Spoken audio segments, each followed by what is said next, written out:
안녕하세요. 만나서 반갑습니다. 역사가 김영준입니다. 한중일 근대사 삼국지 제44부 홍수전과 양수청, 태평천국의 실세는 누구? 라는 주제를 가지고 오늘 여러분과 함께 할까 합니다. 1856년 3월 난청에 고립된 중국번은 절망적인 상황에 놓여 있었죠. 지금 폐잔병들 수습해가지고 가까스로 3,000명 보유하고 있었고 2만이 넘는 석 달기의 태평군이 이 난창을 점령하기 위해서 진군을 해오고 있었다는 겁니다. 3,000명의 폐잔병으로 도저히 이거는 막아낼 재간이 없어요. 자, 그래서 결국 중국번은 절망에 빠진 나머지 유서를 남긴 후 자결을 하기로 결심을 하는데 이게 벌써 세 번째 자결 시도예요. 자, 그런데 이때 뜻밖의 반전이 일어납니다. 난창의 상군 단련의 마지막 한 명까지 소탕할 기세로 진격해오던 석달계가 갑자기 회군을 했다는 거예요. 자, 이렇게 해서 중국번은 정말 운빨도 참 좋은데 가까스로 목숨을 건졌다라는 거죠. 자, 그 이후 중국번은 당분간 난창에 머물면서 세력을 추스르게 되었다는 겁니다. 자, 그렇다면 도대체 석달계는 왜 뜬금없이 여기서 회군을 하게 되었는가? 그 이유는 뭐였냐면은 동왕 양수청이 석달계에게 서둘러 귀환하라 라는 요청을 했다라는 거예요. 왜 이런 귀환 요청이 들어왔냐면은 이때 이제 석달계가 1856년 4월 무렵에 천경으로 귀환을 합니다. 그때 당시 양수청이 어떤 작전을 추진하고 있었냐면요. 제가 그 설명 드렸잖아요. 사실 북벌과 서정이 진행되는 그 과정에서 이미 뭐가 들어서 있었냐면은 태평천국의 수도 천경을 둘러싸고서 강남대영, 강북대영이 들어서 있었다라는 거예요. 이게 눈에 가시 같은 존재였다는 거죠. 자, 그래서 동학양수청이 뭐라고 판단하냐면은 더 이상 얘들 놔둘 수 없다. 그래서 일단 이거 먼저 걷어내자라는 거예요.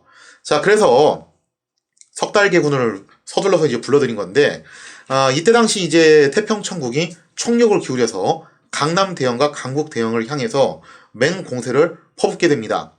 당시 동원된 병력이 무려 6만 명, 그리고 여기에 참전했던 장군들도 이광이었던 석달계, 그리고 이수성과 진옥성, 이 사람들이 또 나중에 태평천국의 간판급 장군이 되는 사람들이죠. 이런 다수의 명장들을 포함한 말 그대로 초호합한 멤버를 거느리고서 총력을 퍼부어가지고 강남대영과 강북대영을 공격을 해 들어갔다는 거죠. 그때 당시 이제 강남대영, 강북대영 어떤 상황이었냐면은 강남대영 같은 경우는 천경에서 진짜 엎어지면 코 닿을 거리에 있었죠. 그리고 향영이라는 인물이 지휘를 하고 있었고 강북대영의 경우에는 강 건너 바로 맞은편에 있었는데 그렇게 멀리 있진 않아요. 여기는 흥차 대신으로 임명되었던 기선이 지휘를 하고 있었어요. 기선은 아편 전쟁 때 그때 외교전을 벌이다가 실패해가지고 체포를 당했던 그 인물이죠. 자, 그런데 이때 때마침 강북대영을 지휘하던 기선이 병으로 세상을 떠나요. 그러면서 강북대영이 좀 어수선한 상황이었다는 거죠. 그 틈을 노려가지고 태평천국이 맹공을 가하자 결국 강북대영이 무너지게 됩니다. 자, 그래서 허망하게 강북대영이 박살이 나버리게 되고 이젠 태평천국은 모든 전력을 집중해서 강남대영에 총공세를 퍼부었다는 거죠. 자, 강남대영 역시 고립된 상태잖아요. 그죠? 지금 강북대영도 없어졌고 자기 혼자 적진 한복판에 고립되어 있는데 이럴타 지원을 받지 못한 상황에서 총공세를 당하자 결국에는 버티지 못하고서 강남대영도 격파를 당하게 되었다는 거죠. 자, 강남대영을 건설했던 향영, 이때 가까스로 탈출을 하는데 생각해보면 너무 황당한 거예요. 수년 동안 그렇게 스토킹을 해가면서 태평천국을 따라와서 지금 강남대영을 건설했잖아요. 그런데 그 노력이 결실을 제대로 보지 못한 채 도로 원점으로 돌아왔다는 거예요. 그래서 이것 때문에 향영이 너무 격분한 나머지 화병을 얻어가지고 그만 세상을 떠나게 됩니다. 비록 태평천국의 북벌은 실패로 돌아갔지만 서정의 결과 우창까지 전선을 확대하는 데 성공을 했고 그 다음에 강서성의 상당 부분을 점령을 하는 성과를 거두게 되었죠. 물론 이거는 석달기의 공이기도 해요. 그 다음에 앞마당에 있는 안희성 일대도 어느 정도 확보를 하는데 성공을 합니다. 그리고 무엇보다도 눈의 가시처럼 여기던 강북대영과 강남대영을 격파를 했으니 태평천국 입장에서는요, 천경에 입성한 이래의 최대의 세력 판도를 자랑하는 시점이 오게 되었다는 거죠. 이번 승전으로 특히 누구의 위세가 많이 올라갔냐면은 바로 동학 양수청의 권위가 올라가게 됩니다. 왜냐면은 실질적으로 야전에서 작전을 지휘했던 것은 석달기였지만 사실 석달기는 왕이라고는 해도 왕들 사이에서는 좀 이제 급이 떨어지는 사람이었고 의전서열도 가장 아래였어요. 무엇보다도 나이가 좀 너무 젊었죠. 그래서 야전에서 이제 굴렀던 석달기보다도 이걸 총괄 계획하고서 지휘를 했던 양수청이 권위가 엄청 상승을 하는 그런 결과를 가져오게 되었다라는 겁니다. 당시 태평천국 지도부의 상황을 조금 살펴보면요. 초기 태평천국을 이끌었던 왕은 총 6명이었죠. 근데 그 6명 중에서 서왕, 소조기, 그리고 남왕 풍운사는 천경이 입성하기 전에 이미 세상을 떠난 상태였어요. 나머지 왕들 중에서 이광, 석달기는 주로 외정을 담당했죠. 그래서 천경이 머문 날이 별로 없었습니다. 주로 밖으로 돌아다녔고, 그러면은 여기서 이제 누가 사실상 태평천국의 권력을 주도해가지고 국정 운영을 해야 되냐면은 천황 홍수전이 중심을 잡고 북왕 위창이와 동왕 양수전이 보조를 해주는 그런 축으로 가야 되는데, 그런데 여기서 태평천국의 최고 존엄이자 각 왕들의 권력을 조율해줘야 될 천황 홍수전이 일을 안 해요. 이 양반이 수백 명의 빈첩을 거느리고서 하렘을 구성하고 거기에서 이제 들어가가지고 여색에 빠져 도무지 정사를 돌보지 않았다라는 거죠. 이 때문에 실질적인 태평천국의 국정 운영은 동왕 양수청과 북왕 위창이가 주로 담당을 할 수밖에 없게 되었습니다. 그런데 최근 들어서 동왕 양수청의 권력이 계속 공고해지고 있잖아요. 그러면서 북왕 위창이 혼자서는 양수청의 권력을 견제하기가 상당히 힘들어지게 되었다는 거죠. 무엇보다도 동왕 양수청한테는 필살기가 하나 있죠. 사기 치트키가 하나 있었는데 그게 뭐였냐면은 예전에도 한번 설명드렸던 천부하범이라는 기술이에요. 즉 상제 하나님이 자신의 몸속에 강림하셨다라는 기술이잖아요. 그죠? 그래서 마치 목욕탕에다 드라이아이스 깔고서 울리는 목소리를 내가지고 사람들을 현혹하는 그 기술이 대단했다는 거예요. 그래서 양수청은 위창이하고 정책을 토론하다가 뭔가 좀 논리적으로 밀리는 것 같다. 사실 그럴 수밖에 없는 게 양수청은 숫쟁이 출신이고 위창이는 그래도 나름 지주의 부호 출신이니까 교육 수준은 위창이가 더 높죠. 그래서 토론하다가 좀 밀리는 것 같다 싶으면은 여기서 여지없이 천부하범을 발동을 했다라는 겁니다. 그럴 때마다 위창이는 양수청한테 양보를 안 할 수가 없었다라는 거예요. 한 번은 이런 일도 있었어요. 양수청과 위창이가 유교 교리를 존중할 것이냐 폐지할 것이냐 그 여부를 놓고서 논쟁을 벌인 적이 있었습니다. 양수청은 뭐라고 얘기하냐면은 유교 교리에서도 좋은 내용이 있다. 그리고 또 백성들한테 익숙한 거 아니냐. 그러니까 유교 교리를 무조건 배척하지 말고 그 중에서 일부를 활용을 하자라는 거예요. 자, 그러자 여기에 대해서 위창이는 반대를 합니다. 아니 애초에 태평천국의 기치가 유교 같은 구습들을 타파하는 것에서 시작하지 않았냐. 그래서 공자, 맹자, 사당을 때려 부수는 것에서 거기서부터 이제 시작을 한 건데 이제 와서 다시 또 유교를 인정하는 방향으로 가자니 그건 안 된다. 그럼 우리의 정체성에 혼란이 생기지 않겠냐. 라면서 위창이가 반대를 했다라는 거죠. 자, 근데 이 논쟁은 생각보다 싱겁게 끝납니다. 왜냐? 양수청이 바로 비장의 필살기 천부하범을 발동했기 때문이죠. 이 천부하범이 발동되면은 이게 어느 정도냐면요.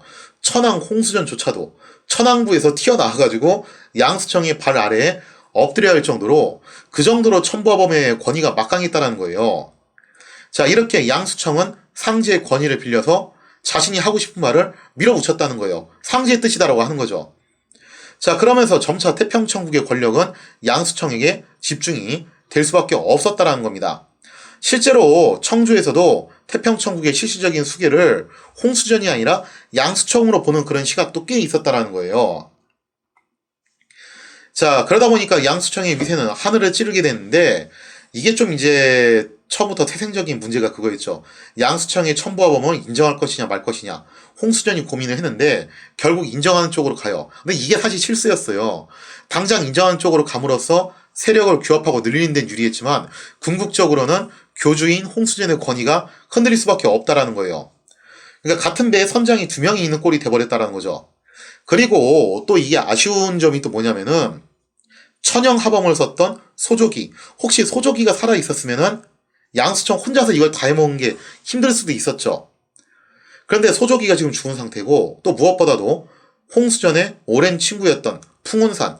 풍운산이 살아있었다면은 풍운산이 홍수전을 서포트를 해줘가지고 나름 또 양수청을 견제를 했을 텐데, 역시 풍운산도 전사를 했기 때문에 현재 없는 상황이죠. 그래서 양수청을 견제할 수 있는 포지션이었던 소조기하고 풍운산이 없는 상황이기 때문에 위창이 혼자서는 도저히 견제가 안 되고, 아마 그래서 홍수전도 그걸 알고서 자기가 뭘 할 수 있는 게 없으니까 그냥 하렘에 처박혀 있었던 게 아닌가, 그런 생각도 좀 들어요. 자, 그래서 어쨌든 이렇게 양수청이 하늘을 찌르는 위세를 갖다 보니까 종종 아나무인격인 행동도 하게 됐다는 겁니다. 대표적으로 이런 일이 있었어요. 양수청이 타고 가던 가마가 길거리에서 누구랑 이제 충돌을 하냐면은 북왕 위창이의 부친이 타고 가던 가마하고 길 한복판에서 서로 충돌을 합니다. 그러면서 서로 상대방 보고 비키라고 하는 거죠. 야, 여기 타고 있는 사람이 누군지 알아? 북왕 위창이 전하에 부친 대셔. 이게 어디서 감히 빨랑 안 비켜? 그러자 이제 양수청 측에서 뭐라고 하겠어요? 뭐? 위창이의 부친이라고? 야, 여기는 누군지 알아? 동왕 양수청 전하야. 이것들이 어디서 감히? 의전서열이 양수청이 위거든요. 자, 결국 이제 양수청은 어떻게 나오냐면은 감히 의전서열을 무시하고 자신의 행착기를 막은 죄로 북왕 위창이의 부친을 체포를 해서 투옥을 합니다. 자, 그래서 이 소식을 들은 위창이 당연히 부랴부랴 동왕부로 뛰어오죠. 그러면서 이제 양수청을 만나서 손이 발이 되기로 싹싹 비는 거예요. 한 번만 봐달라고 하는 거죠. 자, 그러자 양수청이 웃으면서, 아이, 뭐, 이거 가지고서 우리끼리 이러냐, 우리 사이에 이럴 필요 없지 않냐, 당연히 풀어드려야지. 그런데, 어쨌든 법은 법이니까, 위원께서 좀 어떻게 해달라. 표면적으로 법을 좀 준수하는 모습으로 보여줬으면 좋겠다라는 거예요. 의전서열을 무시한 죄값으로 어떻게 해달라. 사람들이 보는 앞에서 장형 50대를 맞아달라는 거예요. 그냥 때리는 신용만 할 테니까 맞는 척만 하라는 거죠. 자, 그렇게 해서 위창이는 결국 볼기짝을 까고서 장형 50대를 맞고서 가까스로 용서를 받고 부친을 구해낼 수가 있게 됐다라는 거죠. 지금 사진에서 보시는 게 청 말기에 행했던 신장의 모습인데요. 이 신장이라는 게 뭐냐면은 신문을 할 때 치는 장이에요. 그러니까 이 시대는 과학적인 수사 기법이 메타적이잖아요. 그죠? 그러니까 어떤 수사나 신문을 하기에 앞서서 상대방이 사실대로 좀 자백을 안 하는 것 같다 싶으면은 일단 때리고 봐요. 그때 쓰는 것이 바로 이제 신장이라는 거죠. 근데 저 장형이라는 게 정말 무시무시해가지고 한 번에 20대, 진짜 많이 맞아봐야 30대입니다. 그 이상 때리면 사람이 죽어요. 그래서 보통 이런 장형은 한 번에 다 때리는 게 아니라 장형 100대 닿으면 100대 무식하게 다 안 때려요. 2에서 30대씩 끊어서 때리는 방식이었다는 거죠. 자, 아무튼 이렇게 해서 이제 위창이가 무려 왕급인데도 불구하고 양수청한테 찍혀가지고 이렇게 사람들 앞에서 볼기짝을 맞게 됩니다. 물론 뭐 이제 때리는 신용만 했겠죠. 근데 그렇다고 하더라도 위창이가 느꼈을 수치심은 엄청났을 거 아니에요. 그죠? 더군다나 나이도 위창이가 더 많아요. 그러니까 위창이 입장에서는 의전서열이 자기가 아래지만 사실 태평천국의 물주였고, 더군다나 같은 왕이고 나이는 또 자기가 더 많은데, 또 어떻게 보면 이게 사소하다는 사소한 일이었는데 이걸 가지고 트집을 잡아서 감히 나한테 이런 모욕을 줘? 그런 생각을 할 수밖에 없죠. 아마 양수청의 생각은 그거였던 것 같아요. 일종의 서열 정리. 아무리 의전서열이 자신이 위라고는 하지만 어쨌든 국정 운영을 위창이하고 같이 하는 그런 상태잖아요. 그래서 이참에 위창이의 길을 팍 죽여놓고 사람들 앞에서 누가 위인지를 갖다가 보여주자. 그런 생각하에 이런 짓을 저질렀던 것이 아닌가라고 추측을 해볼 수 있겠죠. 아무튼 이제 이 사건을 계기로 위창이는 양수청에 대해서 정말 이를 부득부득 갈게 됩니다. 위창이가 겪은 굴욕은 심지어 홍수전도 당해요. 당시 청경에는 천황 홍수전이 빈척들을 상대로 매우 음란한 행동을 즐기고 있다. 그런 이제 변태적인 플레이를 하고 있다. 뭐 이런 소문들이 굉장히 자자했대요. 그래서 양수청이 천부하범을 발동해서 홍수전의 음란 행각을 질타했고 그 벌로 홍수전한테도 장형을 명령을 내립니다. 이 천부하범을 발동하는 양수청의 권위는 사실상 상제의 명령이나 다름없어요. 그래서 천하의 홍수전도 이거를 거부할 방법이 없었다는 거죠. 결국 태평천국의 국가원수 홍수전은 명목상 상지의 명으로 사람들이 보는 앞에서 볼기짝을 까고서 장형을 맞게 되는 그런 치욕을 맛봤다라는 거죠. 당연히 홍수정도 속으로 뭐라고 생각하겠습니까? 너희 자식 두고 보자 하면서 이를 부득부득 갈게 되었다는 겁니다. 자, 이렇게 태평천국이 표면적으로는 영토 확장에 성공을 하면서 최절정의 전성기로 나가고 있었지만 청경 내부에서는 이러한 다크포스가 무럭무럭 피어오르고 있는 그러한 형국이었습니다. 자, 과연 이제 태평천국의 운명은 앞으로 또 어떻게 될 것인가? 거기에 대한 이야기를 하기 앞서서 대략 이제 연대를 맞춰야 되니까요. 일본 쪽으로 넘어갈게요. 당시 일본은 이제 흑선 내양 사건 이후에 미국하고 조약을 체결했잖아요. 그 이후에 일본은 이제 개국으로 나갈 것 같은데 사실 우리가 생각하는 것처럼 일본이 그렇게 쉽게 개국의 길로 빨리빨리 나가지 못합니다. 왜냐?